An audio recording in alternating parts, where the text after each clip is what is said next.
Ask a millionaire anything in this world that you ever wanted to ask. Here it is, guys. We're gonna start a series, I guess once a week, maybe a few times a month, whatever, of me pretty much getting asked questions that you need answers to. So what you guys wanna do, if you wanna ask a question, is you wanna comment below a question, and then next video, I'm gonna be able to answer them. So whatever question you probably have, just ask it below in the comment section, and then you'll probably get a chance to get answered that question in another video in depth. So today, guys, we're gonna actually break down what questions or ask a millionaire anything. And before you guys go in the comments and say, this guy's not a millionaire, this guy's just a little kid with blonde hair, let me explain something. I run a 7-figure marketing agency. I have real estate that I own. I have a bunch of different assets. I have over $100,000 in stocks and crypto. And I think I deserve to make this video, honestly. If there's people out there that have anything to say, just watch any of my content. You could see I manage 14 people on a daily basis. I actually own this business 100%. My expense, I do payroll. I have LLCs. I have credit.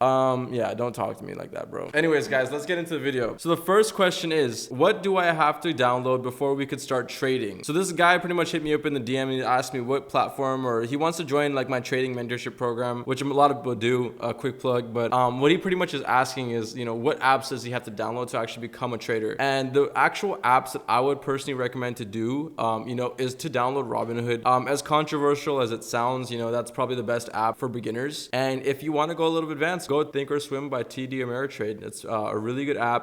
And those are probably, where all the actual stock traders go out there and trade stocks, is they use the TD Ameritrade app. So either one of those would definitely help you get started. How do you turn into a millionaire? Holy cow. How do I even answer this question? There's a lot of different factors and ingredients when it comes into making a millionaire. There's a specific quote that I'm probably going to butcher by Brian Tracy. It's not becoming a millionaire that's important. It's the person you must become in order to become a millionaire. So that should answer your question. It's not the actual things you do, it's the person you must become. Anyone could go out there and run 5 miles a day, but the person, you have to pretty much evolve yourself into a whole different person. Your parents, your friends, your school colleagues, anyone, no one's gonna recognize you. When you start changing your habits, people are not gonna recognize you. And when people don't recognize you, that's when you start becoming a millionaire. So that's a little tip that I would give you.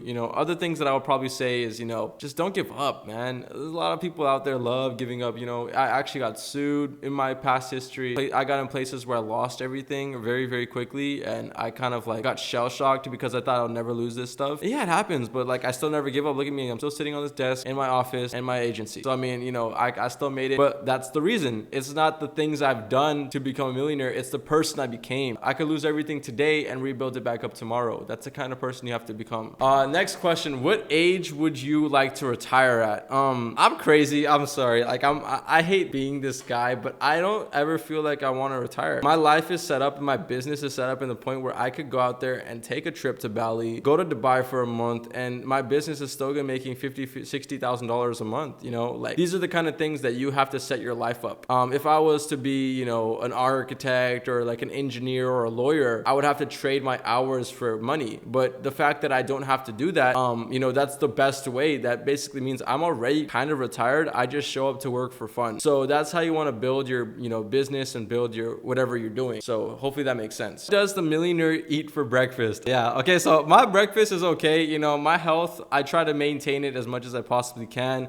But there's mornings that go by that I don't eat sometimes. That's just because I'm in a rush. I got things to do. And I like intermittent fasting. If you guys don't know who David Sinclair is, I definitely recommend you guys watching a podcast with him and Joe Rogan. Pretty much breaks down the benefits and the disadvantages of eating breakfast. And he is one of the best anti-aging people, and he doesn't eat breakfast. So if he doesn't eat breakfast, I'm not eating breakfast, but I still, cheat here and there. I still eat breakfast, but the majority of the time I'm probably eating eggs, bread, French toast, that kind of stuff. Will you mentor me? I'll be an assistant in your company. Okay, the thing about mentoring kids is that it takes time. Like I said, my business is built and set up in a way that I don't need or want to, take extra time to teach people. I have managers that could teach underheads, and I have me that could teach managers, but the managers already know everything. They're not gonna ask me a lot of questions. They know what the job is. They know how to get done. They're masters at their job. I've taught them. I spent the, time and energy to go out there and really build them and sculpt them so they could go out there and sculpt other people.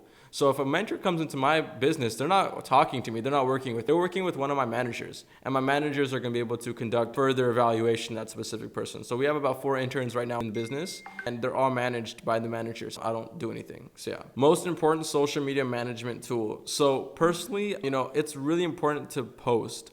A lot of people don't realize this, but like posting is super important.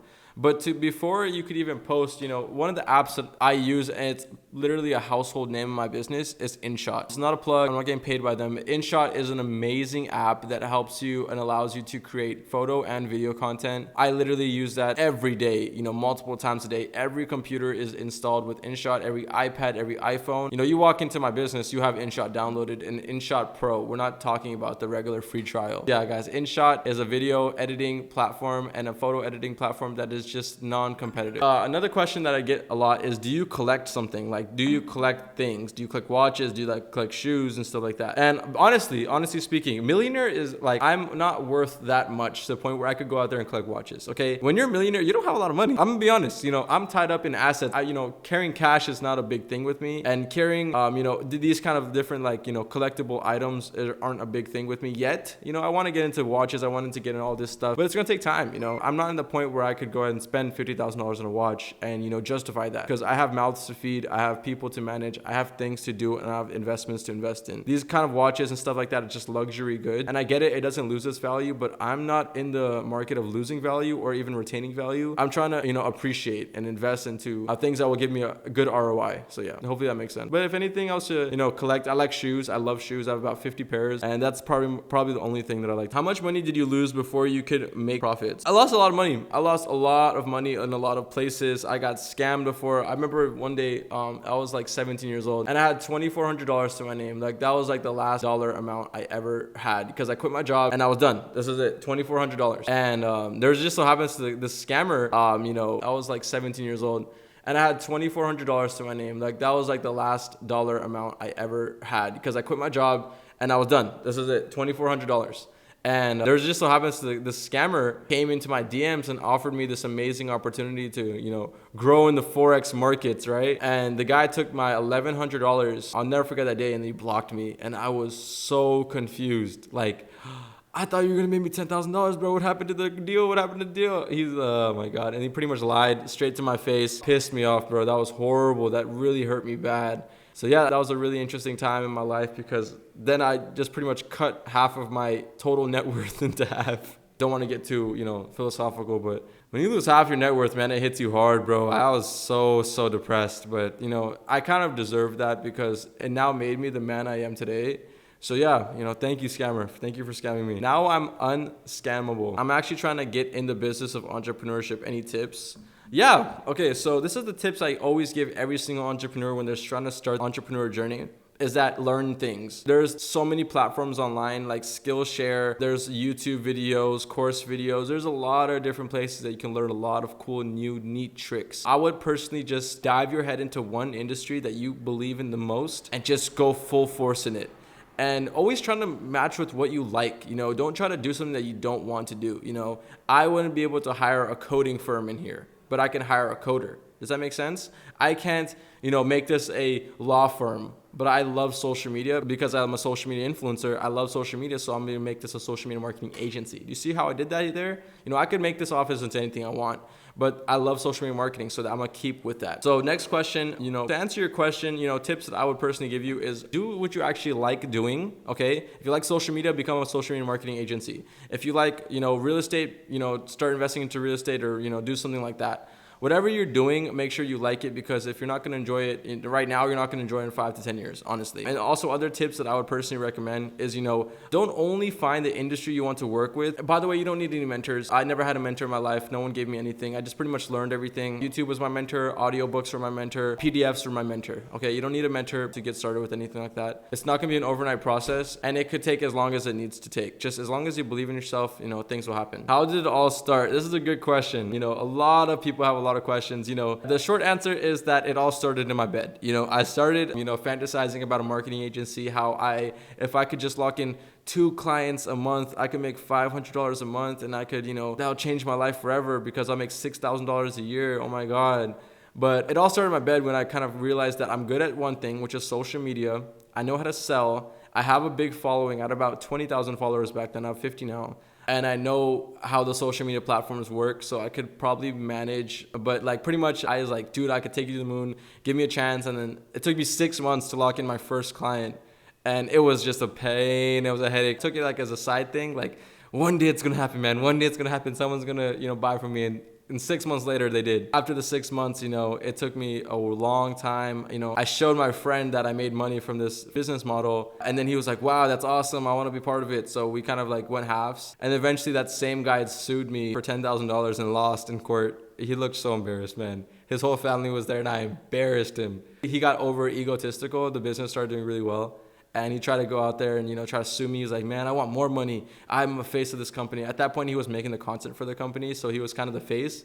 And he was like, I want more money. I'm the face. I deserve more. So he sued me. And then I showed all the documentation. There was no contract that was ever signed, nothing like that. And I just pretty much embarrassed him in front of the whole court, the whole jury, and his whole family. And it was a really fulfilling moment. Anyways, guys, next question is, when were the worst times? Going back, one of the worst times that I probably had is my business shut down. There was a specific time in my life where my marketing agency, stopped working. Pretty much all my clients, like the same guy that sued me, he went ahead and tried to like sabotage me as well. He publicly stated that I'm a scammer, I'm this, I'm that. And all these false accusations because he didn't get paid $10,000. I was willing to pay him like 6, but then he wanted 10. He was like not budging. I was like, what are you talking about? Where is this $10,000 coming from? I feel like one of his friends tried to influence him, or his mom or dad, his toxic mom or dad. So toxic. Try to persuade him to freaking sue me for 10. I don't know what the heck they were thinking. Who told these things to him? But it was just hilarious. But my worst time was probably one of those times where all my clients were kind of like betraying me and just like telling me all these crazy things that he said. And it was a tough moment in my life. Second thing, growing up wasn't nice for me. We had nice things. I didn't grow up in like the most poorest areas or like, in the poorest ways. But things were tough, man. Like, I never had a good, childhood. I never had a lot of things when I was younger, and I never forget the day that I finally got my PS2, and that was like the best moment of my life. I waited like freaking 5 years for that PS2, and I used to beg every day. And not the worst times, but the best times is when I kind of figured out entrepreneurship. Those are the moments that I'll cherish forever and never forget. How can I be like you when I grow up? This guy's lit, by the way. This guy's rich. Stop playing, okay? But to be like me when you grow up, bro, just know that it takes a lot of effort, and you don't want to be me when I grow up, man. To get to this point where I'm making this YouTube video in this office, I had to sacrifice a lot. I had to cut off so many people, so many relationships, friendships, all this stuff that I, was normalized to. I had to just cut everything off, even family. I just had to lose everything to gain everything. Side businesses to get rich, bro. Personally, what I would recommend, I always recommend every single kid to do this, is sell chips, sell snacks, sell candies at your school. You'll make about $70 a day. You'll profit about $50. You do that every day consistently for a month, you make $1,500. You're making as much as a minimum wage worker, and then boom, dude, you don't have to work. Selling candy is making money. You can go to the movie theater, you could go to the carnival, you could, go to the arcade, you could buy a new pair of shoes every now and then. You'll have money. So that's the best advice I could give. How do you separate yourself from the rest? There's a reason that there's only 1% in the population's a millionaire. It's because they do things that separate them. Like I said earlier, you do have to cut off a lot of people. You have to do a lot of things to really get a good understanding entrepreneurship. You can't go to a party on Friday and think that you're going to, work hard all Saturday. Some people could do it, but very, very often I can't do it. I will get distracted, unfocused, lethargic, and, brain fog.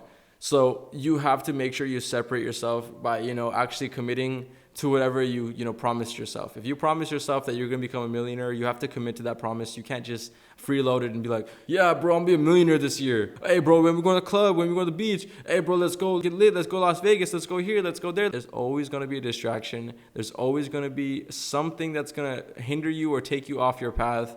Be careful, guys. Don't do that stuff. I had that same problem. I was making, $100,000, $200,000 a year, and I got so sidetracked, and I started losing all my money because I didn't know that you couldn't do both at the same time. So I'm here to say that you have to focus on one thing. If you're really driven, Elon Musk is not going to go to a party. You're never going to see Jeff Bezos at a function. So just don't bother. Don't bother. I'm telling you guys, don't bother. What's the minimum one would need to start a marketing agency? Honestly, There's two answers to this. If you want to have me as a mentor, I'm not trying to sell my mentorship program, so shut the heck up. I do charge for this mentorship program, so it's going to be more costly, but you'll probably get results faster. You'll probably pick up concepts faster. It took me about freaking like 2 years to really understand marketing to the point where like I could go and sell like services at a high rate, make 6 figures a year.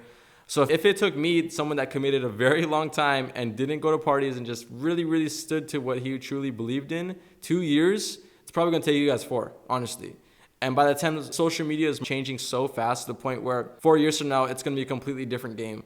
So what I would totally recommend is, as corny as guru-y as it sounds, start with a mentor, start with someone like me that actually been in the industry and can help you get to the point where you're making, 6 figures comfortably.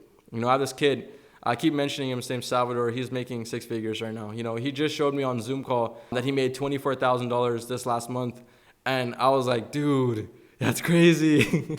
At 18, bro, I had like, what, $2,400 or something like that? It was insane. This guy's lit, bro. 6 figures a year. That's awesome. Can you make more money through crypto or stocks? Personally, the crypto market is very, very young. There's more millionaires like in the stock market, obviously, but crypto is definitely creeping up there. The thing about crypto, the whole market moves together. The thing about stocks is that you will be able to, make a lot of money in different industries. There's growth stocks, there's high value stocks, there's blue chip stocks, there's index funds. There's a lot of different places to make money.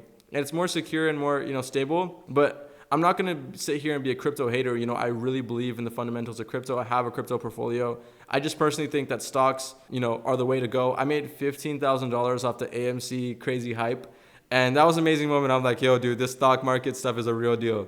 So, I personally love stocks. If I had $10,000, I'll invest $8,000 into stocks and maybe $2,000 into crypto. So yeah, that's how my ratio is. What was your first investment ever? My first investment ever? That's a good question. Going back, my first investment was probably like a laptop. I had to really, use the laptop. I needed to learn things and learn new skills, and I couldn't do that on a phone, so I had to get a laptop. So I would say my first investment was a laptop, but if you guys want to say my first legitimate investment, it's probably investing into stocks. I made a lot of money in the stock market, and I'm still making a lot of money in the stock market. And I started investing maybe 1 or 2 years back. So stocks was a really good, awesome investment for me. If you're talking about something else, my business was a great investment for me. Facebook ads is a great investment for me. It used to be, not anymore. I invested into real estate properties. So that's an amazing first investment as well. I guess you could say first in real estate investment. So it depends on what you're talking about. But overall, my investment portfolio is looking pretty nice right now. One piece of advice that kept you going in your entrepreneurial journey. This is such a good one. Be a machine. This is the best advice that I ever heard. Joe Rogan said this once in a podcast. What he said is, live your life as there's a recording crew or a video crew pretty much following you every single step of your journey. And that video recording is going to be shown to your future grandkids to show what kind of person he truly was. It's going to be shown for the rest of the generations, for every single family member ever after you. Everyone's going to watch that video and they're going to see what kind of person Ish was. And that's amazing advice, guys. That gets me up in the morning. If the camera crew is on, dude, I got to get up, man. We got to go out there and get to work. So this is a really awesome advice that I would give you is live your life as there was a camera crew recording you, and everything's going to be shown to your future generations of, family. So just be careful. Don't mess it up. It's a camera crew recording you, so just act like a professional, act like an entrepreneur, and get to work. What would I do if I saved up 30K? Personally, if I would have 30K saved up, I would go 5K into learning things, 5K into business, learn tech, maybe buy a course, buy mentorship. I'm not saying buy mine, just buy mentorship, buy a course, learn a skill. The other 10,000 I would probably invest into stocks and crypto. And the other 10,000 I would keep as cash just in case, have a reserve, maybe a fund where you could just have backup money just in case anything does happen. So yeah, that's how I would invest into it. 5K is all you need. You need, honestly, guys, if I was to be honest with you guys, you probably need $70 to really get started with a marketing agency. But you'll be so lost, you'll be so confused, you have no idea what you're doing. So, $70 is what you need to get started. But if you want to do it the faster route, you got to spend a little bit of money to actually get there. How can I get my first M, and can you help? Like I said, I do have a mentorship program. It's linked down below. You guys just need to literally just hit me up. I'm not going to ask for too much. I'm not trying to do too much. The only reason I actually offered this mentorship program is because no one offered it to me. I was a struggling kid trying to learn social media marketing. No one taught me. I hit up hundreds of marketing entrepreneurs that are specialized in this niche on YouTube. No one responded to me. No one wanted to associate themselves with me. It was really, really tough, and it pissed me off, man. Like, it really pissed me off. Like, to this day, I never forget these guys. Amon Godzi is one of them. Hayden Bowles is one of them. They never hit me up. I always message them every single day, man. You're a true inspiration. I would love to learn from you. You know, just tell me how to do it and I'll do it. Never once did they respond to my DM, and I pissed that. You know, I'll call them out if I need to call them out, but I'm not going to freaking sit here and ignore people that are trying to hit me up and ask for advice. If I need to spend an extra 2 hours out of my day to respond to, you know, people that are interested in working with me, I'm going to take that 2 hours to respond. You know, I have kids that changed their freaking life because of my mentorship program. I'm satisfied with that. I'm proud of that. I'm not afraid to admit this. I'm not a scammer. All these entrepreneurs that are trying to scam you for a course, I'm offering some of the best information that you can't learn on Google. You can't learn on YouTube. It took me a very long time to learn this stuff, you know? Just because I have a mentorship program, people are going to try to call me, yeah, you make money off your mentorship program. I don't make money off my mentorship program. You know, it's barely covering the cost for the actual people that are managing it, okay? So don't come at me with that. But other than that, guys, if you're interested in the mentorship program, I mean, it's there for you guys. It's not there for me. It's not there for the next guy. It's there for you. So if you want to get started with the actual program or a system that works and is proven to work, as you guys could obviously see, my office is insane. And this is all due to my marketing agency. You don't see Ish Mentorship on my walls. You see Labalu and you see Hydra, my marketing agencies. So hopefully that makes sense, guys. This is going to be the end of the video, guys. Hopefully you appreciate what I had to say and got a little bit more of advice and, you know, insight of what I am and who I am and what I represent. If you guys have any questions, drop them below. We'll be able to do this on a consistent basis. If this gets enough, you know, interactions and engagement, we'll go ahead and do this again. Anyways, guys, thanks for watching. It's Ish. And yeah, guys, thanks for watching. Peace.